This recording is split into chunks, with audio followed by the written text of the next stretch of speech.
സുഹൃത്തെ, ഇന്ന് ഒരുപാട് ആളുകൾ ഫേസ് ചെയ്യുന്നൊരു പ്രശ്നമാണ്. സ്റ്റുഡൻസ് ആണെങ്കിലും മത്സര പരീക്ഷകൾക്ക് വേണ്ടി പഠിക്കുന്ന ആളുകളാണെങ്കിലും ഇവർക്ക് പഠിക്കാൻ സാധിക്കുന്നില്ല. ഒരുപാട് കാലം കഴിഞ്ഞതിന് ശേഷമാണ് മനസ്സിലാവുക ഞാൻ എത്ര കാലമാണ് ഇങ്ങനെ വേസ്റ്റ് ആക്കിയത്, എന്തുകൊണ്ടാണ് എനിക്ക് എഫക്റ്റീവായിട്ട് പഠിക്കാൻ പറ്റാത്തത്. ഇതിനെപ്പറ്റിയാണ് ഇന്ന് നമ്മൾ സംസാരിക്കാൻ പോകുന്നത്. ഒരു സൈക്കോളജിക്കൽ ലെവലിലാണ് ഞാൻ ഈ കാര്യത്തിനെ വിലയിരുത്തുന്നത്. നമുക്ക് സ്റ്റാർട്ട് ചെയ്യാം. ഞാൻ ഈ പറയുന്ന കാര്യത്തിന് നിങ്ങളുടെ കേസായിട്ട് എടുക്കുക. നിങ്ങൾ ഇങ്ങനൊരു പ്രശ്നം ഇപ്പോൾ നേരിട്ട് കൊണ്ടിരിക്കുകയാണെന്ന് വിചാരിക്കാം. പ്രധാനമായും നിങ്ങളുടെ പ്രശ്നം എന്തായിരിക്കും അറിയോ? നിങ്ങൾ ഏതോ ഒരു ഫീൽഡിലേക്ക് ആഗ്രഹിച്ച് പഠിക്കാൻ തയ്യാറായിട്ടുണ്ടാവാം. പക്ഷേ നിങ്ങളുടെ ചിന്തകളിൽ, നിങ്ങളുടെ വിഷ്വലൈസേഷനിൽ നിങ്ങളെ കാണുന്നത് ആ ഒരു ലെവലിലായിരിക്കില്ല. കാണുന്ന രീതി എങ്ങനെയായിരിക്കും എന്നറിയോ? സിമ്പിളായിട്ട് ഞാൻ കാണിക്കാം. ഒരാൾക്ക് ഒരു ഗവൺമെൻറ് എക്സാമിന് വേണ്ടി പഠിക്കണം. ഈ ഐഡിയ ഇയാളിലേക്ക് വന്നത് ചിലപ്പോൾ സുഹൃത്തുക്കൾ ആരെങ്കിലും ഇങ്ങനെ ഇറങ്ങിയിട്ടുണ്ടാവാം, ചിലപ്പോൾ ചില നോട്ടിഫിക്കേഷനൊക്കെ വന്നപ്പോൾ പെട്ടെന്ന് ഒരു ആഗ്രഹം വന്നതായിരിക്കാം. പക്ഷേ ഇയാൾ കാലങ്ങളായിട്ട് ഇയാളെ കണ്ടുകൊണ്ടിരിക്കുന്ന പൊസിഷൻ വേറെ എവിടെയോ ആയിരിക്കും. ഫോർ എക്സാമ്പിൾ, സുഹൃത്തുക്കളുടെ കൂടെ കയ്യിൽ ഒരുപാട് ക്യാഷൊക്കെ ആയിട്ട് നല്ല ഡ്രസ്സൊക്കെ ഇട്ട് അടിച്ച് പൊളിക്കുന്ന ഒരു പാർട്ടി ലെവലുള്ളൊരു മനുഷ്യനായിരിക്കും ഇയാൾ കണ്ടുകൊണ്ടിരിക്കുന്നത്. ചിലപ്പോൾ ഇന്ത്യയുടെ പുറത്തൊക്കെ പോയി വേറെ ഏതോ ഒരു രാജ്യത്ത് നല്ല ലക്ഷറി ആയിട്ട് ജീവിക്കുന്ന, അവിടുത്തെ ആംബിയൻസിൽ ജീവിക്കുന്ന ഒരാളായിരിക്കും ഇയാൾ കണ്ടുകൊണ്ടിരിക്കുന്നത്. ചിലപ്പോൾ ഫാമിലിയുടെ, സുഹൃത്തുക്കളുടെയൊക്കെ ഇടയിൽ ഒരു ഹൈ പൊസിഷനിൽ നിൽക്കുന്ന ഒരു വ്യക്തിയായിരിക്കും ഇയാൾ കാണുന്നത്.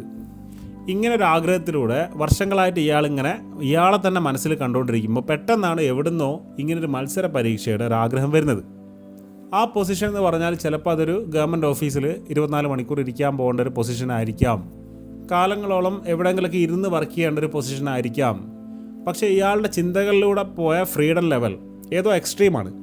ഒരുപാട് രാജ്യങ്ങൾ സന്ദർശിക്കുന്ന, ഒരുപാട് യാത്രകൾ ചെയ്യുന്ന, കാടും മലയും ഇറങ്ങി നടക്കുന്ന ഒരു വ്യക്തി എങ്ങനെയാണ് ഒരു ഓഫീസിലേക്ക് പെട്ടെന്ന് ഇരിക്കാൻ തുടങ്ങുക? ഈ കോൺഫ്ലിക്റ്റ് ചിന്തകളോട് ഇയാളുടെ ബ്രെയിനിന് താല്പര്യം ഉണ്ടാവില്ല. ഇയാളുടെ ബ്രെയിൻ ഇയാൾ അറിയാതെ ഇയാളോട് പറഞ്ഞുകൊണ്ടിരിക്കും, ഓക്കെ, നിനക്കിങ്ങനെ ഒരു ആഗ്രഹം ഉണ്ടെങ്കിൽ നമുക്കൊന്ന് ഇറങ്ങി നോക്കാം, ഒരു 6 മാസം, ഒരു കൊല്ലമൊക്കെ നോക്കാം.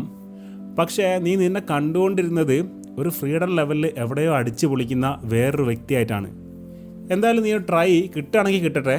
പക്ഷേ നിനക്ക് എത്തേണ്ട ലെവലിലേക്ക് വേറൊരു ഓപ്പർച്യൂണിറ്റി എവിടെയോ കിടക്കുന്നുണ്ട്. അതായത് 70% ഇയാളെ കണ്ടുകൊണ്ടിരിക്കുന്നത് വേറൊരാളായിട്ടും ബാക്കി 30%ത്തിലേക്കാണ് ഇയാൾക്ക് ഇരുന്ന് പഠിക്കേണ്ട ടാർഗറ്റിലേക്ക് ഇയാൾ കൊടുക്കുന്നുള്ളൂ.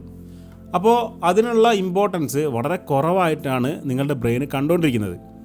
നിങ്ങളെന്ന് പറയുന്ന ഇപ്പോഴുള്ള വ്യക്തിക്ക് ഇതാണ് ആഗ്രഹമെങ്കിലും നിങ്ങളുടെ ബ്രെയിൻ പ്രോഗ്രാമായി കിടക്കുന്നത് വേറെ ഏതോ ഒരു തലത്തിലുള്ള ഒരു പൊസിഷനിലേക്കാണ്. നിങ്ങളുടെ വിഷ്വലൈസേഷനിൽ വേറെ എവിടെയോ ഉള്ള സന്തോഷം കിടക്കുന്നു. നിങ്ങളുടെ ടാർഗറ്റിലേക്ക് കഷ്ടപ്പെട്ടുകൊണ്ട് ഒരു എക്സാമിന് വേണ്ടി പഠിക്കുന്ന നിങ്ങൾ കൊടുക്കുന്നു. അപ്പോൾ നിങ്ങളുടെ ബ്രെയിൻ ഇതിലേക്ക് കൊടുക്കുന്ന ഇമ്പോർട്ടൻസ് എത്രയോ കുറവാണ്. നിങ്ങളുടെ ബ്രെയിൻ പോയിക്കൊണ്ടിരിക്കുന്നത് അന്ന് ആഗ്രഹിച്ച, നിങ്ങളൊരുപാട് വാണ്ടർ ചെയ്ത കാര്യങ്ങളിലേക്കാണ്.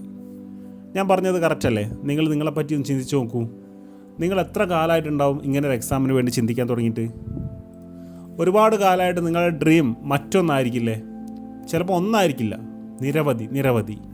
ഇങ്ങനൊരു പ്രശ്നം നിങ്ങൾ നേരിടുന്നുണ്ടെങ്കിൽ നിങ്ങൾക്ക് ഇരിക്കാൻ കുറച്ച് ബുദ്ധിമുട്ടായിരിക്കും. ഇതിന് ഒരു സൊല്യൂഷനുള്ളൂ. നിങ്ങളുടെ ചുറ്റുപാടുകൾ, നിങ്ങളുടെ ഫ്രണ്ട് സർക്കിൾ, നിങ്ങൾ നിരന്തരം ഇടപെടുന്ന മണിക്കൂറുകൾ, ഇതൊക്കെ നിങ്ങളുടെ പുതിയ ആഗ്രഹത്തിന് വേണ്ടി നിങ്ങൾ മാറ്റണം.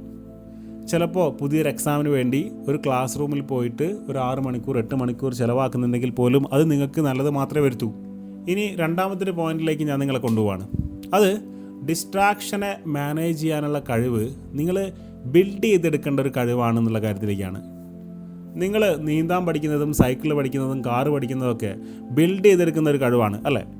അതുപോലെ തന്നെ ബിൽഡ് ചെയ്യേണ്ട ഒരു കഴിവാണ് നിങ്ങളുടെ കാര്യത്തിലേക്ക് ഇറങ്ങുമ്പോൾ വരാൻ സാധ്യതയുള്ള ഡിസ്ട്രാക്ഷനെ മാനേജ് ചെയ്യാനുള്ള കഴിവ്. അത് ചിലപ്പോൾ നിങ്ങളുടെ അമ്മ നിങ്ങളോട് വന്നു പറഞ്ഞൊരു കാര്യമായിരിക്കാം, നിങ്ങളുടെ അനിയത്തി, അനിയൻ, നിങ്ങളുടെ ഏട്ടൻ, അച്ഛൻ, അല്ലെങ്കിൽ ഒരു ഫ്രണ്ട്, ഒരു ലവർ, ഇതുവരെ ചാറ്റ് ചെയ്യോ കോൾ ചെയ്യോ ചെയ്യാത്ത ഒരാളുടെ മെസ്സേജ്, പുതിയൊരു സിനിമ റിലീസ്, അവിടെ നിന്ന് വരുന്ന റിവ്യൂകൾ, ഇതൊക്കെ ഡിസ്ട്രാക്ഷനാണ്. ഇത് വരുമ്പോൾ അതിനെ കൃത്യമായിട്ട് മാനേജ് ചെയ്യാനുള്ള കഴിവ് നിങ്ങൾ ബിൽഡ് ചെയ്തെടുക്കേണ്ട കഴിവാണ്. നേടുന്ന ആളുകൾ ഈ ഡിസ്ട്രാക്ഷൻ്റെ കൂടെ ഒടുക്കിലിങ്ങനെ പോകുന്ന ആളുകളായിരിക്കില്ല. അവർക്ക് ഡിസ്ട്രാക്ഷൻ വരുമ്പോൾ അതിലേക്ക് ചിന്തകൾ പോലും കൊടുക്കാത്ത രീതിയിൽ സ്റ്റോപ്പ് എന്ന് പറഞ്ഞ് സ്റ്റോപ്പ് ചെയ്യിക്കാനുള്ള കഴിവുണ്ടാവും. അവരങ്ങനെ തന്നെ പറയും, ഓക്കെ, ഇതിപ്പോൾ നോക്കേണ്ട ഒരു കാര്യമില്ല, അത് അവിടെ കിടക്കട്ടെ, എനിക്കിപ്പോൾ ഇമ്പോർട്ടൻറ്റ് മറ്റൊന്നാണ്. അങ്ങനെ നിങ്ങളുടെ ബ്രെയിനിനെ പറഞ്ഞ് പഠിപ്പിക്കാനുള്ള ഒരു കഴിവ് നിങ്ങൾ ബിൽഡ് ചെയ്യണം. ലോകത്തിൽ വലിയ നിലയിലെത്തിയ ആളുകൾക്കെല്ലാം നമ്മളെല്ലാവരെയും പോലെ ഡിസ്ട്രാക്ഷൻസ് വരുന്നുണ്ട്. പക്ഷെ അവരുടെ കാര്യത്തിന് വേണ്ടി കൃത്യമായിട്ടൊരു സമയം കണ്ടെത്തി വർക്ക് ചെയ്യുന്ന ആളുകളായിരിക്കും. എന്തൊക്കെ സംഭവിച്ചാലും ഭൂകമ്പം ഉണ്ടാവുകയാണെങ്കിൽ പോലും അത് അവിടെ നിന്ന് നടക്കട്ടെ എന്ന് അവർ പറയും. ഈ കഴിവ് ബിൽഡ് ചെയ്യാൻ നിങ്ങൾ തയ്യാറാവണം. ഈ കഴിവ് ബിൽഡ് ചെയ്ത ആളുകളാണ് ഓരോ വലിയ കാര്യങ്ങളും ഈ ഭൂമിയിലേക്ക് സമ്മാനിച്ചിട്ടുള്ളത്. അവരൊക്കെ ഡിസ്ട്രാക്ഷൻ്റെ പുറകെ പോയ ആളുകളായിരുന്നെങ്കിൽ ഈ ഭൂമിയിൽ ഒരു പുതിയ കണ്ടുപിടുത്തങ്ങളും ഉണ്ടാവില്ലായിരുന്നു. അടുത്തൊരു പോയിൻ്റ്, നമ്മളുമായിട്ട് ഏറ്റവും അറ്റാച്ച്മെൻ്റ് ഉള്ള ആളുകളുമായിട്ട് നമ്മൾ നിരന്തരം ഇടപെടുമ്പോൾ നമ്മളൊരു കംഫേർട്ട് സോണിലാണ്.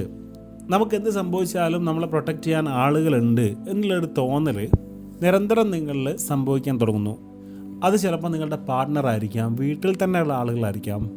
ഈ തോന്നൽ നിങ്ങളുടെ ആഗ്രഹങ്ങളിലേക്ക് മുഴുവനായിട്ടും നിങ്ങളെ ഇറക്കാൻ സമ്മതിക്കില്ല. അപ്പോൾ ഒന്ന് ഇരുന്ന് പഠിക്കണം എന്ന് വിചാരിച്ചാൽ ഇനിയിപ്പോൾ പഠിച്ചിട്ട് കിട്ടിയില്ലെങ്കിലും ഞാൻ സേഫ് ആണല്ലോ എന്നുള്ളൊരു തോന്നൽ നിങ്ങളെ പഠിക്കാൻ സമ്മതിക്കില്ല. അപ്പോൾ ഇത്തരം കാര്യങ്ങൾ നിങ്ങളറിയാതെ നിങ്ങളിൽ സംഭവിക്കുന്നുണ്ടോ എന്നുള്ളത് ഒന്ന് ചെക്ക് ചെയ്യുക. അങ്ങനെ സംഭവിക്കുന്നുണ്ട് എന്ന് തോന്നുകയാണെങ്കിൽ നിങ്ങളത് മാറ്റിയെടുക്കാൻ നോക്കുക. ആ ഒരു ചേഞ്ച് നിങ്ങളുടെ ബിൽഡായി വരുമ്പോഴേ നിങ്ങൾക്ക് നന്നായിട്ട് ഇരുന്ന് പഠിക്കാനുള്ളൊരു മെൻറ്റാലിറ്റി വരുള്ളൂ.